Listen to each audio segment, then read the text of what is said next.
Alright, we're at the Racers Reunion and we're doing our first interview. Would you state your name? Ward Schell. Alright, do you have any nicknames? No, just Ward Schell. Just Ward. Well, we don't want to say your nickname, so we'll keep it nice. Okay. What's your hometown? Warren, Pennsylvania. And obviously you're still there. Oh, yes. Okay. And you're married. Yes. Want to tell us about your wife a little bit? My wife is Betsy. She has been through it all with me. We've been together almost 30 years, so as long as I've raced. Asked her out leaning on a race car. So. Where did you guys meet? We knew each other a little bit, through I managed the gas station and stuff, and she knew, we knew each other a little bit then. But we actually met at State Line in Bradford Speedway. So. Now, do you have children and grandchildren? Oh yes, we have 3 daughters amongst the 2 of us. We have 6 grandchildren amongst the 2 of us. The oldest one is 19, Draven, which everybody knows from the racetrack. Has a little bit of racing behind him in the karts, so I hope to see him get in a full body deal here sometime soon. And then, of course, we expect Draven to race. So. And what's your car number right now? Right now, S4. And then what all car numbers have you raced? Well, I raced, of course, number 6 when I started out, and then coming to McKean in 90 in the late model, Dave Lundgren had that number, so I had to change it. So putting a 1 on with duct tape was easier than anything else, so we became 61. And then 61S, of course, we had to do that as times evolved. And then I drove the number 11 a little bit for Wendell Pickney. I drove the 72 for Chuck Parker. And I drove the 74 for Ronnie Baker. And now the S4 for Terry Sutton. And then what classes have you run? I started out in street stocks at Bradford, and then I've run the cadet class at State Line in Erie, which combined more like the limited class over here, so I run that limited. And then I went right into late model, and when I sold out of my own late model stuff in 07, we've been in the crate late model class since then. And then right now, obviously you don't have a car because Suppa sold the last car, Yes. So you are looking for a new chassis. Yes, we haven't sat down and talked yet. We did a little bit before the end of the season. I mean, I know his goal was to have, a new car and the one Randy drove. And however it panned out, whichever driver was in whichever car, Randy won a lot of races. So whatever he decides he wanted to do, I felt was more important, that way for him to decide on a car. But Obviously, it'll be a Rayburn. yeah, it would be a Rayburn. Yes, it would be.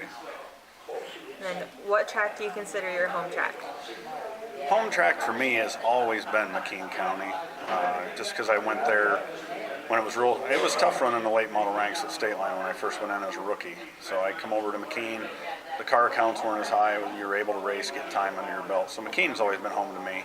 Probably Bradford second, but I should say State Line's my home track because it's 10 minutes from my house. But Well, not necessarily, because Chubb considers MCR his home track, and yeah, he's raced all over, so. right. And his parents even owned State Line Speedway. Yes, true. What all tracks have you raced? Oh, that's a large question there. I mean, we'll start way out, Clinton County Speedway. We've been to Humberstone now in Canada. That was a new adventure for me this year. Of course, Freedom, Bradford, McKean, State Line, Erie, Raceway 7, Dog Hollow, Marion Center, Challenger Raceway, Tri-City. I'm trying to think, there's got to be some there. We went to Evansburg before. I mean, there's been a lot of tracks we've been to. What is your favorite track? Favorite's always been McKean County for the speed part of it. For the driver finesse and the driver ability to really get down and race, Bradford Speedway has been my favorite. And then, who is your childhood hero? I'd have to say neighbor, Ron Stanko. He was the one that I went to watch one night with a buddy at Bradford Speedway and decided that I needed to do this. So he was definitely, and I wish he was here with us today. It just didn't happen. He couldn't come here, come today. So.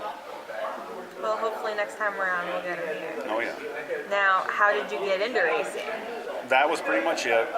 Now, when we were younger, my dad crewed for Jim Scott, who now owns State Line Speedway, and then I got away from it for a while. Then I started kind of going back around it, and then, like I said, going and watching Ron that night, and that's just pretty much what did it for me. And then what class did you start in? Started in street stocks. I actually drug his boy Ronnie Jr.'s car out of their garage and threw 10 on it and raced it. Now, why did you start racing? Well, honestly, I always tell everybody, it kept me alive. I needed something to take all my time, all my money, and keep me out of trouble. And what did I like was cars. I had muscle cars like crazy. So I thought this is perfect and get me a direction. And that's why I started it. I thought it was a good thing to do. That's honestly the best answer I've ever heard. Now, generations, like, did your father or grandfather race? No, you said your dad crewed. My dad crewed for Jimmy Scott. That was about as far as the family side. Now, how did you choose your car number? Well, like a 6 was for my birthday, born November 6th. So that's why I had the 6. But then, of course, like with the Dave Lundgren thing, I had to have 6, had to have something else. So I just went with 61, and it kind of stuck. We just stayed with that.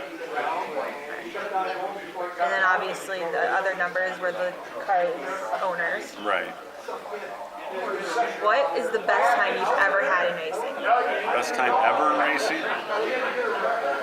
Well, the Ronnie Baker years were really good, just because, you know, of who Ronnie was, being able to drive that car, you know.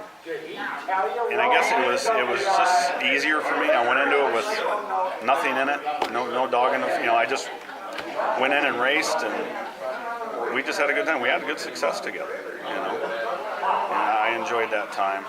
But I really, honestly, I mean, other than the Ron Baker years, you go back to the older days when I was racing with, you know, Ron Stanko and Mike Reed and the Skip Furloughs and them kind of guys, you know, Richie Gardner and all that. Back when we all raced in the early 90s, them were just had a feel about them. I liked them years, really did. What was your worst time? Worst time? Well, it was probably Challenger Speedway when I, opening night, car, you know, all shiny and fresh, and take it down there, and didn't have it when we were done.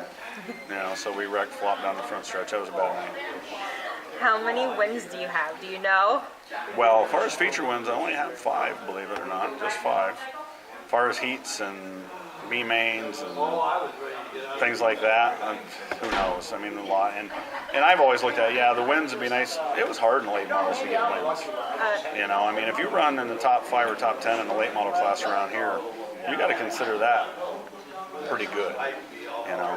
So hopefully in the next couple of years I can triple that number. Do you have any championships?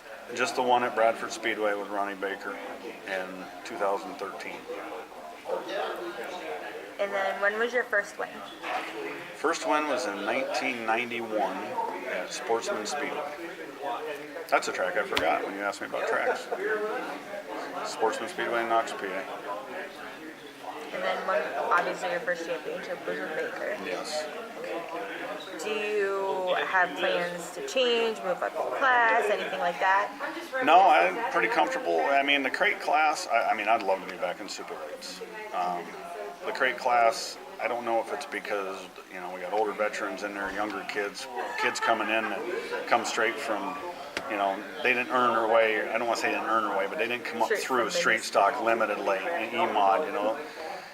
Which I jumped from cadet straight to late model, so, but it was a different time back then. You know, you had a lot of older veteran drivers. You know, Dick Litz kind of looked after me back then, kind of took me in. I pitted by him, you know, stuff like that.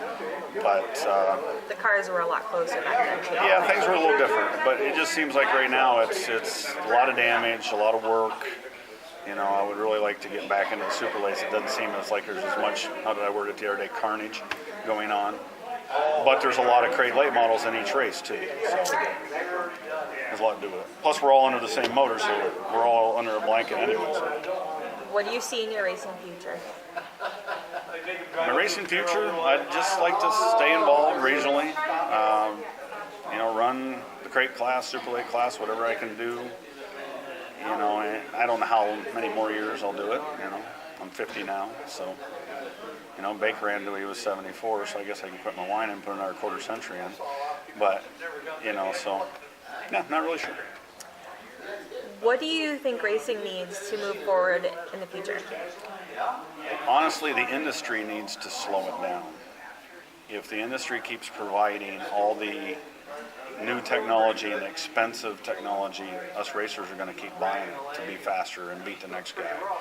The industry itself, in my opinion, is really, I mean, back through all the way through the 90s, I mean, most of the 90s, you paid $160 to $200 for a shock, and now shocks are, you know, $4,000 a car, or $3,000 to $4,000 a car.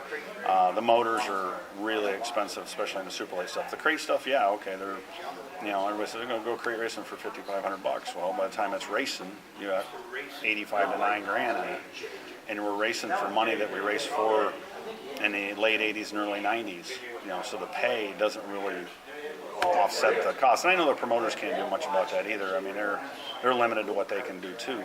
But the industry itself, I mean, we're paying $10, $11, $12 a gallon for gas. Some guys are racing fuel. You know, the industry just needs to back up a little bit to keep racing viable, especially in our region. So Baker is all one of our favorite people. Yes, we all know this. Very much so, yes. What is your favorite Ron Baker moment?